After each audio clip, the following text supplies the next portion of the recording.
How to enable or disable dark mode on Android phone. Here's how. Method 1. Using settings. Open the Settings app. Scroll down and tap Display and Brightness. At the top of the screen, you'll see both the light mode and dark mode icons. Simply tap the dark mode icon to enable dark mode. If dark mode is already enabled, tap the light mode icon to switch back. Method 2. Using quick settings. Swipe down from the top of the screen to open the notification panel. Swipe down once again to expand the quick settings menu. Look for the dark mode icon.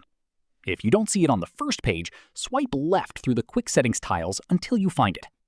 Tap the dark mode icon to enable or disable dark mode instantly. That's it.